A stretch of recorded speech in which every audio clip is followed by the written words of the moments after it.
नमस्कार, आप देख रहे हैं टोटल टीवी। मैं हूं सौरभ जौहरी। हमारी खास पेशकश शहर की सरकार में आपका स्वागत है। हरियाणा में निकाय चुनाव को लेकर चुनाव प्रचार आखिरी चरण में है। जैसे जैसे चुनावी तारीख नजदीक आ रही है, वैसे वैसे सियासी सुगबुगाहट भी बढ़ती जा रही है। निकाय चुनाव को लेकर बीजेपी की मैराथन तैयारियां हैं।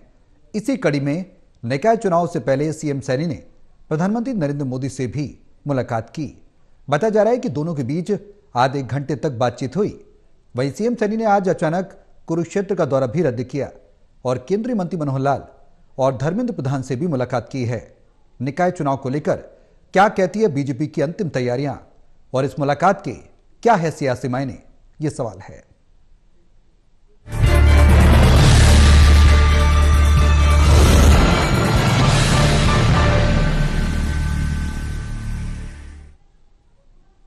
तो बीजेपी की मैराथन तैयारियां क्या कांग्रेस पर भारी पड़ेंगी? तमाम सवाल हम अक्सर चर्चा करते रहे, लेकिन इस बार मुलाकात प्रधानमंत्री नरेंद्र मोदी से, केंद्रीय मंत्री मनोहर लाल से, धर्मेंद्र प्रधान से, ये कई रूपरेखा तैयार करती न सिर्फ इस निकाय चुनाव की बल्कि आगामी दूरदृष्टि के लिहाज से भी ये मुलाकात बेहद अहम हो जाती है।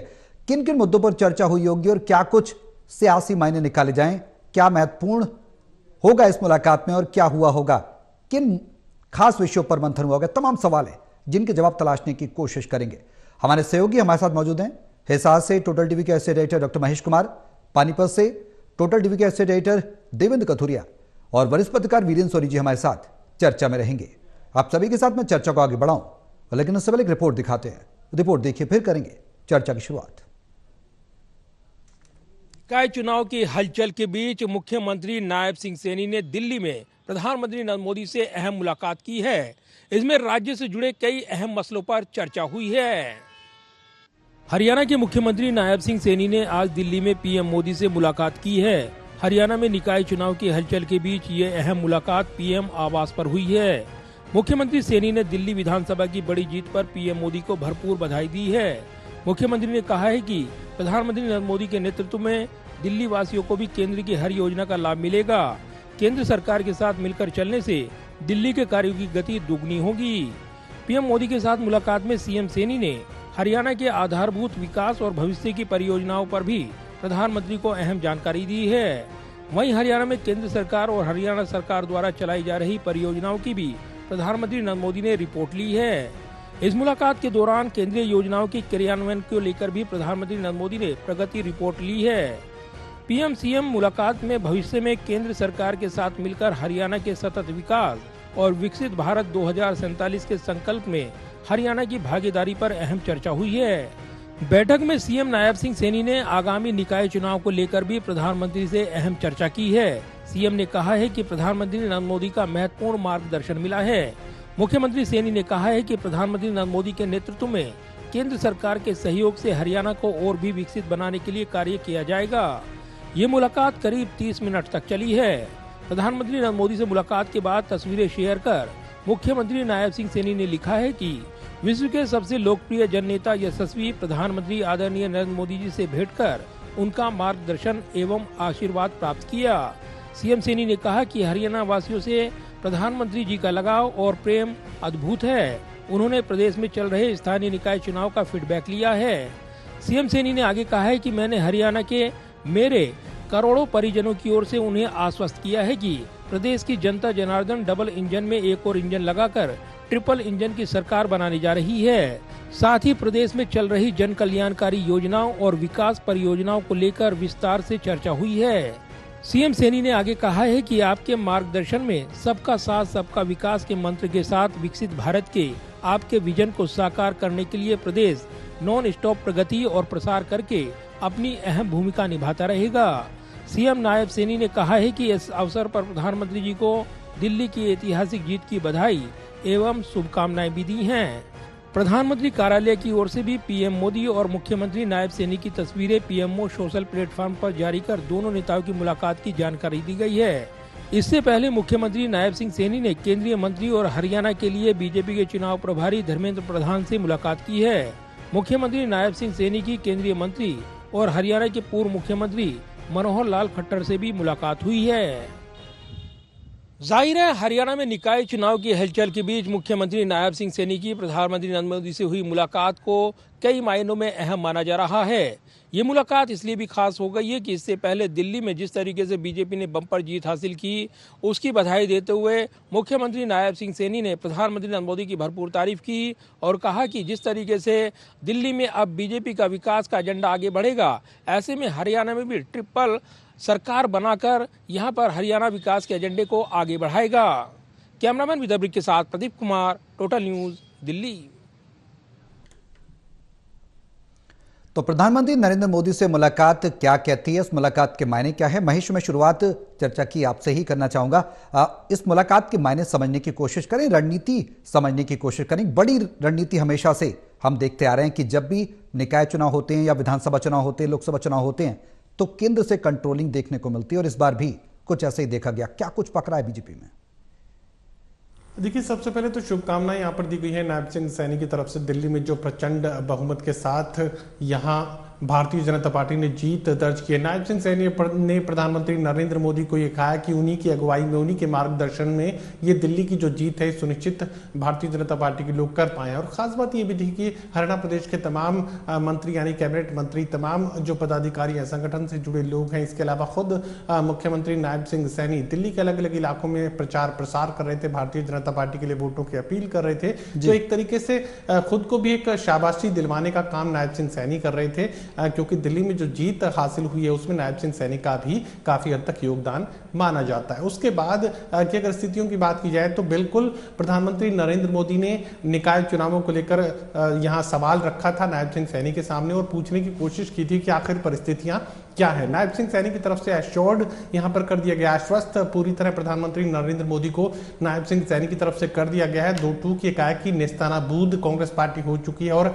किसी भी तरह के मुकाबले की कोई स्थिति देखने को नहीं मिल रही। एक तरफा प्रचंड बहुमत के साथ निकाय चुनावों में भी भारतीय जनता पार्टी जीत का परचम लहराने जा रही है और एक तरफा यह पूरा चुनाव देखने को मिल सकता है। आप किसी प्रकार की चिंता ना करें, तमाम जो निकाय चुनावों में चाहे नगर निगम हो, चाहे वो चेयरमैन के पदों की बात हो, तमाम पदों पर भारतीय जनता पार्टी के नेता कार्यकर्ता ही काबिज होंगे। ये गारंटी यहाँ पर नायब सिंह सैनी की तरफ से दी गई है। उसके अलावा एक खास बात ये भी कि इंफ्रास्ट्रक्चर डेवलपमेंट किस तरीके से हरियाणा प्रदेश का किया जा सकता है, रोड कनेक्टिविटी को लेकर, इसके अलावा रेल कनेक्टिविटी को लेकर मेगा प्रोजेक्ट्स कौन से ऐसे हैं जो कि हरियाणा प्रदेश में लाए जा सकते हैं। इसके अलावा खासतौर पर मैं जिक्र करना चाहूंगा एयर कनेक्टिविटी का। एयर कनेक्टिविटी का जिक्र इसलिए भी हो रहा है क्योंकि हिसार में जो वर्ल्ड क्लास एयरपोर्ट बनाने की जो बात है वो लगातार आगे बढ़ रही है।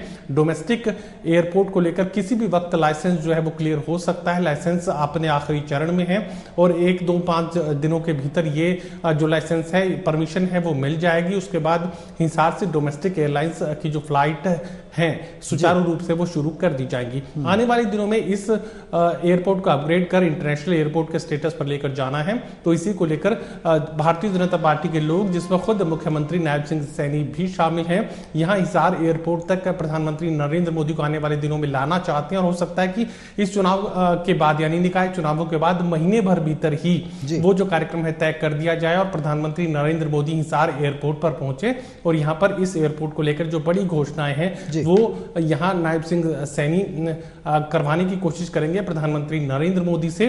स्टेप वाइज इसे अपग्रेड करने की जो बात है वो भारतीय जनता पार्टी के लोग कह रहे हैं। 2-2 के कह रहे हैं कि पहले डोमेस्टिक एयरलाइंस, उसके साथ साथ कार्गो, उसके अलावा एमएसओ और उसके बाद इसे इंटरनेशनल स्टेटस पर लेकर जाने की जो तैयारी है वो की जा रही है और ये सब कुछ करवाया जाएगा। प्रधानमंत्री नरेंद्र मोदी इसका उद्घाटन करेंगे।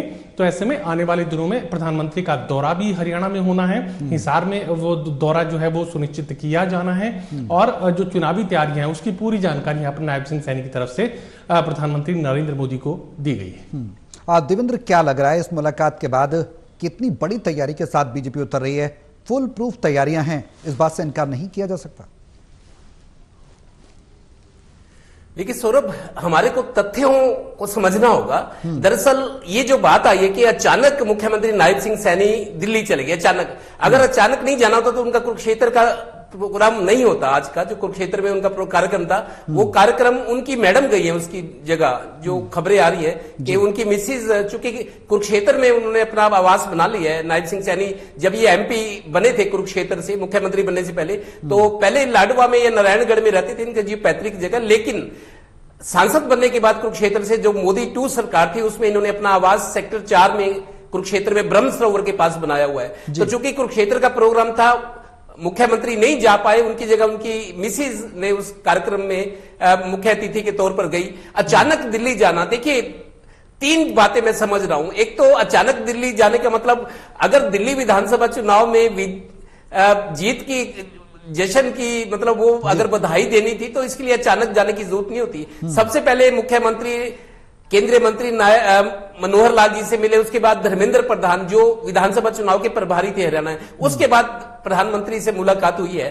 कल मनोहर लाल जी पानीपत में आए हुए थे बहुत गुपचुप तरीके से, जो प्रमोद विज का कार्यालय जहां मेयर का कार्यालय खुला हुआ है, मनोहर लाल कल यहां रात को आए थे, उन्होंने मीटिंग ली, करनाल भी गए वो। उसके अलावा आज मानेसर में आप देखिए निकाय चुनाव को लेकर मनोहर लाल बहुत सक्रियता दिखा रहे हैं।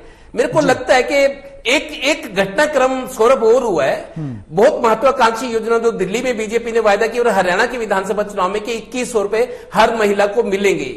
जब ये घोषणा हुई थी, जब हरियाणा विधानसभा में तीसरी बार सरकार बनी हरियाणा में, तो मैंने, कृष्ण पवार मंत्री हैं, कैबिनेट मंत्री हैं, अभी दूसरी बार बने हैं, मैंने उनसे पूछा था कि ये योजना का स्पष्ट क्या संदेश है, क्या सभी महिलाओं को मिलेगी? तो कृष्ण पवार जो कि जिम्मेदार व्यक्ति हैं और कैबिनेट मंत्री आज भी हैं, दूसरी बार बने बीजेपी सरकार में, उनका यह कहना था कि हर महिला को 2100 रुपए सरकार देगी, भले ही वो करोड़पति परिवार हो, वो उनकी स्वेच्छा पर है कि वो लेंगे या नहीं लेंगे। लेकिन कल जो फैसला हुआ है, जो तथ्य आए हैं सरकार की तरफ से, जो खुलासा हुआ है कि जो बीपीएल है, 1,80,000 रुपए सालाना जिनकी आमदनी, मतलब बीपीएल बिलो पॉवर्टी लाइन, जो बहुत गरीब महिलाएं, सिर्फ उनको ये इस योजना का लाभ 2100 का मिलेगा। और इसमें मीडिया में एक रिपोर्ट आई है कि अगर सिर्फ बीपीएल को इस योजना का लाभ 2100 रुपए, महिला जिसकी इंतजार कर रही थी जब से सरकार बनी है, उसमें 25 लाख महिलाएं हरियाणा की इस योजना से बाहर हो गई है, क्योंकि सरकार का फैसला है। और मीडिया रिपोर्ट आई है कि सिर्फ बीपीएल को इस योजना का फायदा मिलेगा 2100 रुपए हर महिला को। ये योजना बीजेपी ने दिल्ली में भी वायदा किया हुआ है, लेकिन अभी हरियाणा की बात है, चूंकि बजट सेशन आने वाला है, मुख्यमंत्री खुद वित्त मंत्री है, और इस योजना के खुलासे को लेके, लोगों लागू करने को लेके महिलाओं की नजर है। महिलाएं मीडिया से पूछती थी 2100 रुपए वाली योजना कब लागू होगी, कब शुरू होगी। तो अब जो ये खुलासा हुआ है कि 25 लाख महिलाएं जो इस योजना में कवर होनी थी, जिनके लिए वायदा था कि 2100 रुपए हर महिला को मिलेगा, हर परिवार, चाहे वो अमीर है चाहे गरीब, महिलाओं के सम्मान के लिए जो वादा था। लेकिन अब सरकार ने ये फैसला किया है कि सिर्फ बीपीएल को, मतलब 25 लाख महिलाएं जो इस योजना में कवर होती, उनको अब बाहर कर दिया गया। एक इसका मेरे को लगता है एडवर्स इफेक्ट पड़ सकता है। मनोहर लाल जी का अचानक पानीपत करनाल आना, आज मानेसर में है वो, कहीं निकाय चुनाव में कहीं इसका नुकसान, सियासी नुकसान ना हो। मेरे को लगता है ये एक वजह हो सकती है, क्योंकि मुख्यमंत्री अचानक गए हैं दिल्ली, अपना कार्यक्रम रद्द के, कुरुक्षेत्र वाला उस कार्यक्रम में नहीं गए, कार्यक्रम तो हुआ, लेकिन मेरे को लग रहा है जो निकाय चुनाव है, चर्चा प्रधानमंत्री से हुई, हरियाणा की जो केंद्र सरकार की योजनाएं हरियाणा में जो लागू हो रही है, चल रही है, ऑन गोइंग है, उनकी प्रगति क्या है। और जैसे हाई स्पीड रेल आनी है दिल्ली से सोनीपत पानीपत होते हुए, कांग्रेस राज में वो योजना बनी थी, हाई स्पीड ट्रेन पानीपत से दिल्ली की दूरी 92 किलोमीटर है, लेकिन 1 घंटा 11 मिनट में, जो बाद में मीडिया में बात आती है, रिपोर्ट आती है, तो हाई स्पीड ट्रेन सोनीपत होते हुए पानीपत, मतलब लोगों का जिंदगी बहुत आसान हो जाएगी, हाईवे पे रश कम हो जाएगा, समय बचेगा, आधुनिक भारत नजर आएगा वो ट्रेन जब आएगी। ये कांग्रेस सरकार में योजना बनी थी मनमोहन सिंह के टाइम में, लेकिन अब उस पर काम हो रहा है, लेकिन अभी भी मेरे लगता है 5 साल और लगेंगे अभी। तो कुल मिलाकर निकाय चुनाव में बीजेपी जो ये ट्रिपल इंजन का नारा लगा रही है, एक तो ये योजना जो महिलाओं की आर्थिक सहायता की योजना थी, एक ये, और दूसरा अचानक दिल्ली जाना, मेरे को लगता है कुछ ना कुछ आशंकाएं जरूर बीजेपी को नजर आ रही हैं। कुछ वजह होगी जो हाईकमान को कन्विंस कराया गया, उनसे गाइडलाइंस, उनका मार्गदर्शन लिया गया। तो सियासी मतलब इसका सियासी संदेश यही है कि थोड़ी सी आशंकाएं शायद बीजेपी को लग रही है कुछ। वीरेंद्र जी, निकाय चुनाव को लेकर जो तैयारियां बीजेपी शुरू से ही कर रही है, हम अक्सर चर्चा भी करते रहे हैं, केंद्र की क्या कुछ बड़ी रणनीति देखने को मिलेगी? हर बार की तरह चुनाव में हमने देखा कि केंद्र की भूमिका अहम रहती है, और ये मुलाकात भी क्या इस तरफ इशारा करे कि बीजेपी बड़ी रणनीति की तरफ आगे बढ़ रही है? देखिए, जब दो व्यक्तियों की मुलाकात होती है तो ये अनुमान ही लगाया जा सकता है कि इन इन मुद्दों पर चर्चा हुई होगी। हालांकि देखिए, हरियाणा के सरकार की ओर से जो विज्ञप्ति जारी की गई है उसमें ये कहा गया है कि निकाय चुनाव पर भी चर्चा हुई है, लेकिन चर्चा किस रूप में हुई होगी ये सब हम अनुमान लगा सकते हैं। देखिए, मंत्रियों का 100 दिन का रिपोर्ट कार्ड है, उसकी भी चर्चा हुई होगी, क्योंकि निश्चित रूप से जब सरकार के 100 दिन से तो ऊपर का कार्यकाल हो गया है तो हर मंत्री को एक टास्क दिया गया था कि 100 दिन के अंदर आपकी उपलब्धियां क्या हैं, तो इस बात पर निश्चित रूप से चर्चा हुई होगी। और देखिए, जब मुख्यमंत्री नायब सैनी जो है अब मिले हैं प्रधानमंत्री से, तो मंत्रियों की कारगुजारी के अलावा अनिल विज जी का मामला भी हो सकता है कि चर्चा में आया हो। तो इस तरह कई मामले हैं, सरकार की जो अलग अलग योजनाएं हैं उन पर तो चर्चा हुई होगी, इनका भी उल्लेख भी किया गया है। लेकिन उसके अलावा जब निकाय चुनाव की बात है, तो देखो निकाय चुनाव में भारतीय जनता पार्टी बड़ी सुखद स्थिति में है। भारतीय जनता पार्टी को कांग्रेस की ओर से कोई विशेष चुनौती नहीं मिल रही। देखिए, करनाल में मुकाबला खड़ा हो सकता है, सोनीपत में भी हो सकता है, लेकिन बाकी जगह हम देखें तो भारतीय जनता पार्टी काफी सुखद स्थिति में है। भारतीय जनता पार्टी को कांग्रेस से कोई चुनौती नहीं है, ऐसा अनुमान लग रहा है। और अभी तो देखिए, बाकी जगह तो मतदान की तिथि 2 मार्च है, लेकिन पानीपत की 9 मार्च को है। तो ऐसे में अब क्या मुकाबला किस ओर जाएगा, अभी आने वाले दिन ही स्पष्ट करेंगे। लेकिन एक बात स्पष्ट है कि अंबाला का और सोनीपत का जो उपचुनाव हो रहा है, मेयर के उपचुनाव का जो हो रहा है, ये सिर्फ 10 महीने का कार्यकाल बचा हुआ है। भाई 10 महीने के कार्यकाल के लिए क्या ये उपचुनाव कराना उचित है, ये भी लोग प्रश्न कर रहे हैं। कि जबकि संविधान के अंदर, ऐसा कानून के अंदर प्रावधान ही नहीं है कि मेयर के उपचुनाव का प्रावधान ही नहीं है, जब कोई ऐसा प्रोविजन ही नहीं है, तो ऐसे में चुनाव कराने की क्या आवश्यकता पड़ी। फिर उसके बाद ये है कि क्या इनके उपचुनाव के बाद क्या कोई नतीजे कोई ऐसा कोई प्रभावित करने वाले भी नहीं है। तो कुल मिला के ये देखा जाए कि क्या ये अंबाला और सोनीपत का 10 महीने के कार्यकाल रहते हुए कि उपचुनाव क्यों कराना आवश्यक माना जा रहा है। जब आपको उदाहरण देखिए, जब अंबाला का, जब रतनलाल कटारिया जी का निधन हुआ था, सांसद थे, तो अंबाला लोकसभा का उपचुनाव टाल दिया गया, 1.5 वर्ष तक नहीं कराया गया, वो बाद में इकट्ठा ही कराया गया जब लोकसभा के चुनाव के साथ हुई। भाई लोकसभा का चुनाव तो 1.5 साल तक टाल सकते हैं, क्योंकि चुनाव आने वाले हैं। चुनाव आयोग भी कहता था कि अब चुनाव में, हालांकि 1 वर्ष की सीमा है, चुनाव आयोग की ये सीमा है कि 1 वर्ष तक चुनाव नहीं कराए जाते अगर 1 वर्ष का कार्यकाल हो तो। जब अंबाला का टाल दिया गया, अब जबकि सोनीपत और अंबाला का 10 महीने का जब कार्यकाल है, तो उपचुनाव क्यों कराया जा रहा है, ये भी एक ज्वलंत प्रश्न बना हुआ है। लेकिन प्रधानमंत्री की जो मुलाकात है नायब सैनी जी, उसमें सरकार की उपलब्धियों के अलावा आगे जो प्राथमिकताएं हैं, वो सरकार की क्या क्या प्राथमिकताएं हैं। 8 मार्च को महिला दिवस है, जो 2100 रुपए देने की, महिलाओं को देने की योजना है। बीमा सखी की क्या प्रगति है, निश्चित रूप से इन चीजों पर चर्चा हुई होगी, इन मुद्दों पर चर्चा होना स्वाभाविक भी है। लेकिन ये सब हमारे अनुमान है, क्योंकि जब दो लोग मिलते हैं तो राजनीतिक मुद्दों पर भी चर्चा होती है। ये मुद्दे किस तरह के हो सकते हैं, हम सब लोग अनुमान ही लगा सकते हैं। इस चर्चा का सकारात्मक पहलू क्या है, दिनों में स्पष्ट होगा। ठीक है।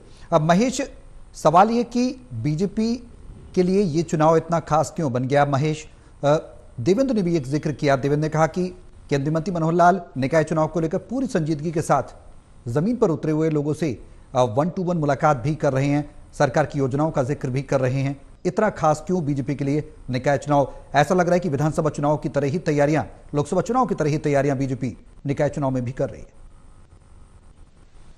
देखिए, सबसे बड़ा जो सेटबैक लगा था भारतीय जनता पार्टी को हरियाणा प्रदेश में, वो लोकसभा चुनाव के दौरान लगा था, जब एंटी इनकमेंसी जबरदस्त वेव भारतीय जनता पार्टी के खिलाफ देखने को मिल रही थी। उसी एंटी इनकमेंसी के भरोसे यहाँ कांग्रेस पार्टी गलती कर गई, और कांग्रेस पार्टी की अपनी गलतियों की वजह से नायब सिंह सैनी मुख्यमंत्री एक बार फिर से बने, और कांग्रेस पार्टी की अपनी गलतियों की वजह से, गलत फैसलों की वजह से ही कांग्रेस पार्टी को हार का सामना करना पड़ा। यह अलग बात है कि भारतीय जनता पार्टी ने बेहतरीन मैनेजमेंट भी किया था, और हर तरह का मैनेजमेंट भारतीय जनता पार्टी ने किया, लेकिन वो सिर्फ क्राइसिस मैनेजमेंट था, वो संकट को टालने की कोशिश थी, वो अपनी इज्जत को बचाए रखने की एक कामयाब कोशिश आप मान सकते हैं कि भारतीय जनता पार्टी के लोग कर रहे थे। लेकिन वो कोशिश इस कदर कामयाब हो जाएगी, ये संभव नहीं था। ये संभव हुआ क्योंकि कांग्रेस पार्टी ने एक के बाद बाद एक बड़े से बड़ी गलतियां कांग्रेस पार्टी के रणनीतिकार करते चले गए। उसमें सबसे बड़े नाम आप शामिल कर सकते हैं भूपेंद्र सिंह हुड्डा भी, रणदीप सिंह सुरजेवाला भी, कुमारी शैलजा भी। भले ही वो डायरेक्ट पार्टिसिपेशन में नहीं हो, लेकिन अगर वो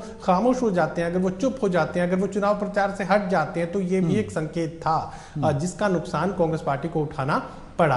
तो यहां कांग्रेस पार्टी की अपनी गलतियां थी, जो भारतीय जनता पार्टी एक बार फिर से सत्ता पे काबिज हुई। अब ये भारतीय जनता पार्टी के लोग बखूबी जानते हैं कि वो कितनी सीटों की उम्मीद कर रहे थे हरियाणा विधानसभा चुनाव में, और सीटें उससे कहीं ज्यादा यानी दोगुनी से ज्यादा उतनी सीटें भारतीय जनता पार्टी को मिल गई जितने की वो उम्मीद नहीं कर रहे थे। अब ये सब कुछ हुआ कांग्रेस पार्टी की गलतियों की वजह से। लेकिन अगले चुनाव में क्या हो सकता है कि कांग्रेस पार्टी वो गलतियां ना करे, यही वजह है। यहां पर नेस्तानाबूद एक शब्द मैंने इस्तेमाल किया था, नेस्तानाबूद वो करना चाहती है यहां भारतीय जनता पार्टी कांग्रेस पार्टी को, या तो बड़े से बड़े नेताओं को तोड़कर जो मजबूत नेता कांग्रेस पार्टी में इस वक्त शामिल हो रहे थे, या उन्हें लग रहा था कि ये सबसे बड़ी ताकत कांग्रेस पार्टी के पास है, उस ताकत को अपने में शामिल कर ले, यानी भारतीय जनता पार्टी में शामिल कर ले। उससे बीजेपी का कद बढ़े ना बढ़े, बीजेपी को फायदा हो या ना हो, लेकिन कांग्रेस को जबरदस्त नुकसान हो।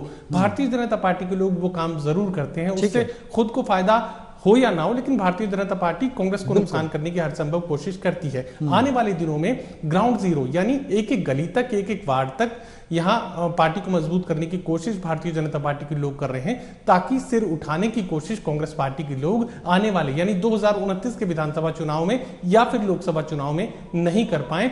जड़ से ही उखाड़ने की जो कोशिश है वो बीजेपी के लोग इस वक्त कर रहे हैं। देवेंद्र, दिल्ली फतेह के बाद हरियाणा फोकस की तैयारी कई मायने निकाले जा रहे हैं। अब आश्वस्त है बीजेपी इस बात को लेकर कि तैयारियां पूरी तरह से मुकम्मल हैं और उनको अमली जामा भी पहनाया जा रहा है, अंतिम चरणों में है क्योंकि समय बेहद कम बचा है, वोटिंग होगी 2 तारीख को।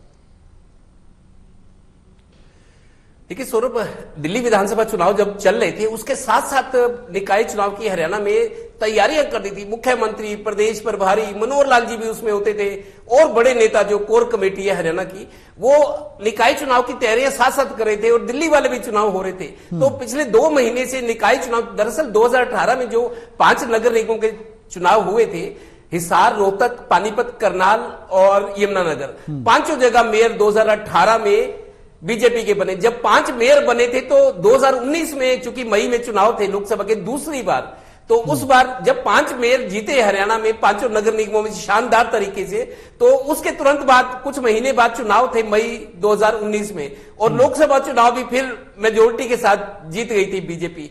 अब बीजेपी ये चाह रही है कि जिस तरीके से हमने 3 बार सरकार मोदी जी की बनाई, 3 बार हरियाणा में बनी, और ये चुनाव भी तीसरी बार हो रहे हैं। 2013 में 5 नगर निगमों के चुनाव हुए थे, 7 नगर निगम भूपेंद्र हुड्डा ने 2010 में अनाउंस किए थे, लेकिन चुनाव हुए थे 2013 में। चुनाव हो गए थे, मेयर बन गए थे, नगर निगम सदन बन गए थे, लेकिन सरकार चली गई थी। ठीक है, उसके बाद बीजेपी आ गई 2014 में। तो ये तीसरा चुनाव है जब से बीजेपी आई है। 1 साल पहले हो चुके थे जब कांग्रेस थी। तो बीजेपी सरकार की संगठन की कोशिश है कि हैट्रिक, जो ट्रिपल इंजन की बात है, यहां भी हैट्रिक को दोहराया जाए, क्योंकि 2013 में जो कांग्रेस की सरकार में बने थे मेयर, वो टूट गए थे। पानीपत में जो कांग्रेस का मेयर था, वो कांग्रेस का था, वो वहां फिर वो कुर्सी बचाने के लिए बीजेपी में आ गए, लेकिन फिर कांग्रेस वाले ने तोड़फोड़ की, पानीपत में मेयर बदल गया था। 2 कार्यकाल में 3 मेयर हैं। अब बीजेपी की पूरी कोशिश है, पहले हाईकमान नजर रखे हुए था मनोहर लाल जी की सरकार पे, हाईकमान डायरेक्शन देता। अब मनोहर लाल जी को जिम्मा दिया गया कि आप हरियाणा को देखो, गुजरात में जैसे 5 बार सरकार बनी है, हरियाणा में भी 5 बार सरकार बने बीजेपी की। मनोहर लाल जी को ये एक तरह से जिम्मेदारी दी गई, हरियाणा को भी देखो। बिल्कुल। वीरेंद्र जी, शॉर्ट में कमेंट चाहूंगा सर कि जो सेटबैक्स पहले भी ट्रिपल इंजन की सरकार थी, हमने देखा कुछ सेटबैक्स रहे थे, प्रॉपर्टी आईडी, परिवार पहचान पत्र, तमाम ऐसे मुद्दे थे जिसको कांग्रेस ने जोरों शोरों के साथ उठाया था। इस बार ये कोशिश रहेगी पार्टी की, बीजेपी की, कि वो कमियां ना रहे। देखिए, पार्टी की ओर से समाधान शिविर लगाने के लिए सरकार को कहा गया है। सरकार की तरफ से हर जिला मुख्यालयों पर जो है समाधान शिविर लग रहे हैं, वो इसी दिशा में है। देखिए, अब जो है भारतीय जनता पार्टी का फोकस है मिशन पंजाब की ओर है। दिल्ली में भारतीय जनता पार्टी की सरकार बन चुकी है, अब अगला जो मिशन है पंजाब के अंदर है। अब पंजाब में जब आने वाले समय में चुनाव होने जा रहे हैं, तो भारतीय जनता पार्टी हरियाणा की भूमिका भी पंजाब में रहने वाली है। अब जो लक्ष्य है वो पंजाब में भारतीय जनता पार्टी की सरकार बनाने का है। बिल्कुल। अब निकाय चुनाव को लेकर बीजेपी में बड़ी तैयारियां देखने को मिल रही हैं। सीएम सैनी की प्रधानमंत्री मोदी से मुलाकात कई मायनों में दूरगामी परिणाम और दूरगामी सोच को लेकर दर्शाती है, और पार्टी के हित में कहीं ना कहीं कई बड़े मंथन किए गए, इसमें निकाय चुनाव भी एक कड़ी है। अब देखना होगा कि आगे की रणनीति क्या कुछ बीजेपी की रहती है। बहुत शुक्रिया आप सभी का हमारे साथ इस चर्चा में शामिल होने के लिए। मेरे साथ इस खास पेशकश में अभी के लिए बस इतना ही।